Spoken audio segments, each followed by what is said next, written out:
السلام علیکم میرے پاکستانیوں. کل اڈیالہ میں جو واقعہ ہوا، جو میرے لیڈر عمران خان کی بہنوں کے ساتھ سلوک کیا گیا، میرا خیال ہے کہ ہم سب کو ایک قوم کے طور پہ اس پہ شرمندہ ہونا چاہیے. اس قدر دکھ کی بات ہے کہ کبھی کبھی تو کچھ ایسی باتیں ہوتی ہیں جن پہ یقین ہی نہیں آتا، تو اس پہ یقین ہی نہیں آتا کہ یہ بھی ہو سکتا ہے.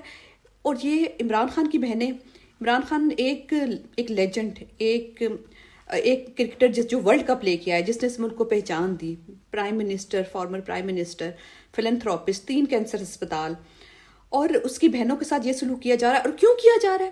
سب سے زیادہ دکھ کی یہ بات کیوں کیا جا رہا ہے؟ کیوں؟ اس لیے کہ وہ بہنیں بھائی کے لیے صرف کیا کہتی ہیں، وہ بھائی سے ملنا چاہتی ہیں اور کچھ بھی نہیں.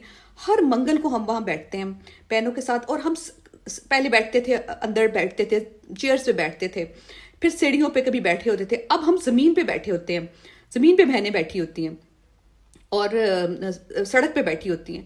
کسی کو شرم نہیں آتی اس ملک میں، کسی کو احساس نہیں ہے. اس ملک میں اتنی حکمران ہیں، سب دیکھ رہے ہیں کیا ہے. ایک قیدی، اب آپ چھوڑ دیں اس وقت، اگر وہ عمران خان ہے، آپ چھوڑ دیں اس وقت وہ پی ٹی آئی کا چیئرمین ہے، پاکستان کی سب سے بڑی پارٹی جس کو 90% ووٹ پڑے، آپ سب کچھ چھوڑ دیں. ایک قیدی سے ملنے کے لیے تین بہنیں آتی ہیں، ہر منگل کو آتی ہیں، اور پچھلے منگل کو بھی ان کو ملنے نہیں دیا گیا، اس منگل کو بھی ملنے نہیں دیا گیا. کیوں؟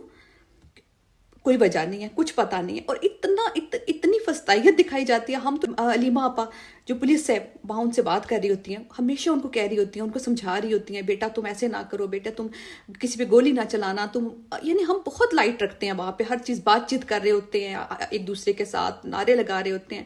لیکن یہ فستائیت کی انتہا ہے جو کسی کو نظر نہیں آ رہی، کہ بہنیں بیٹھی ہیں اور ان کو کوئی ملنے نہیں دے رہا. اور کل کیا ہوا؟ اسی طرح بہنیں ہمیشہ کیا ہوتا ہے کہ بیٹھتی ہیں، جب رات ہو جاتی ہے بہت زیادہ، تو یہ لڑکوں کو مارنا شروع کر دیتے ہیں. پچھلی دفعہ بھی، پچھلے منگل کو بھی یہی ہوا تھا. تو پھر اس میں ایک طرح سے بلیک میلنگ ہوتی ہے، کہ پھر علیمہ آپا اٹھ جاتی ہیں کہ یہ سب کو مارنا شروع ہو گئے ہیں، سب کو گرفتار کرنا شروع ہو گئے ہیں. تو اس لیے علیمہ آپا، تو کل انہوں نے کہا کہ ہم نے نہیں اٹھنا. کل کیا کیا انہوں نے؟ اسی طرح بیٹھے ہوئے ہیں. اور پھر اس کے بعد سب سے پہلے پانی کا پائپ نظر آ گیا، اور ایک بچے کو نظر آیا، چھوٹا سا وہ بچہ ہے، وہ وہاں کھڑا ہوتا ہے، اور اس نے کہا کہ یہ پانی ہے، یہ پانی کا پائپ ہے، اور انہوں نے پانی چھوڑنا تھا سب کے اوپر. تو اس بچے کو مارنا شروع ہو گیا، اس بچے کو پریزن وین میں بند کر دیا. میں اتنی حیرانگی ہوتی ہے کہ کوئی ایسا کیسے کر سکتا ہے، اتنا ظلم، اتنی فستائیت. اس کے بعد کیا ہوا؟ اس کے بعد جب انہوں نے دیکھا کہ بہنیں نہیں اٹھ رہی، پہلے بلیک آؤٹ کیا، لائٹ بند کی، سب کچھ، اور پھر نورین آپا کو پکڑ کے گھسیٹ کے ان کا دوپٹہ اتار کے اور ان کو گھسیٹا سڑک کے اوپر، اور پل پڑے ان کے اوپر. خواتین تھیں، مرد تھے.